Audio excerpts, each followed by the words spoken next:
Azul, bonjour à toutes et à tous. Dans cette vidéo, je vais vous parler d'un sujet qui me parle beaucoup, celui de la thérapie par l'eau froide.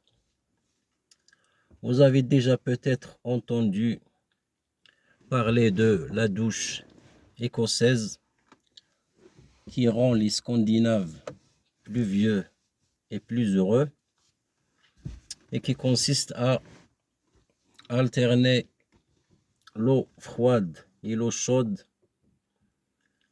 et finir avec l'eau froide dans la douche.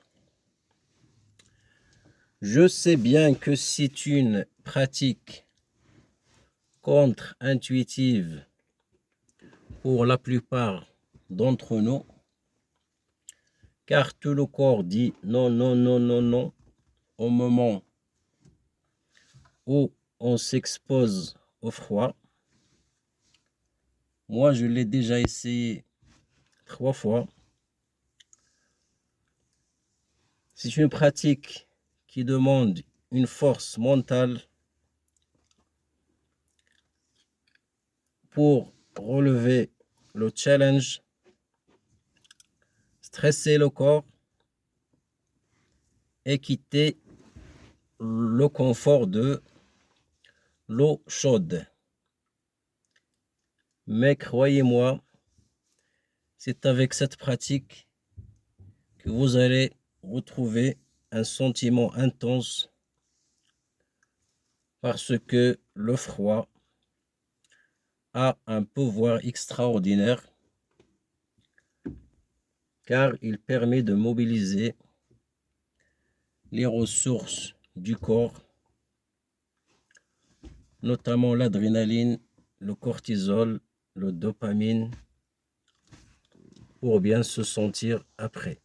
Voilà donc, je sais bien que le confort séduit notre corps, mais le bonheur, vous n'allez pas le retrouver ni dans les voitures de luxe, ni dans les hôtels, mais plutôt dans la douche froide. 1 minute 30 de douche froide. D'ailleurs, les études ont montré que 40% des globules blanches sont pour les gens qui s'adaptent au froid, même si notre corps est biologiquement conçu pour fonctionner à 37 degrés.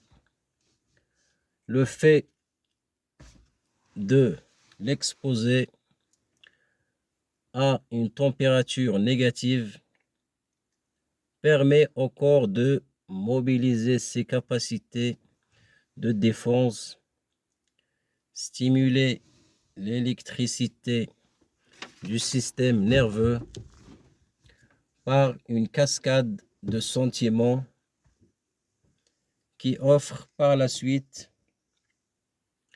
un sentiment euphorisant et après on ne sent plus de douleur ni de dépression. Je vous invite donc à tenter cette expérience. Moi, je l'ai déjà faite 3 fois. Il suffit de faire usage de votre respiration, l'expiration notamment, qui va vous servir de pédale, de frein pour rentrer progressivement dans le froid. Donc, la respiration est fondamentale dans ce genre de pratique pour ne pas hurler de froid. Il suffit d'expirer progressivement pour maîtriser le flux sanguin et le rythme cardiaque et empêcher tout ce qui enflamme l'esprit, à savoir le froid. Donc, je vous invite à essayer cette pratique encore une fois. mais ne soyez pas brutal au début.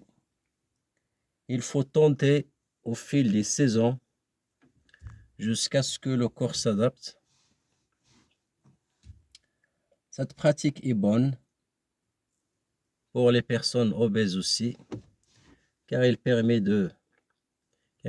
d'éliminer les graisses blanches qui ne sont pas bénéfiques pour le corps, à l'encontre des graisses brunes qui permet de produire l'énergie pour notre corps.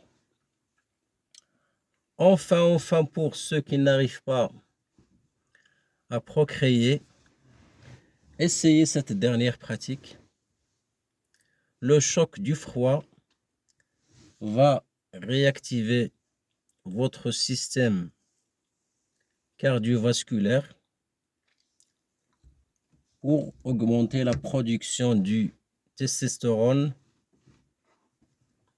et un afflux sanguin important vers les organes génitaux.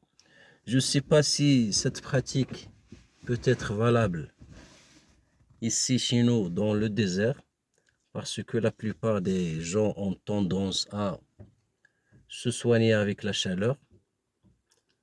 Mais dans les endroits froids, c'est une pratique très bénéfique et les résultats sont là dans les pays scandinaves.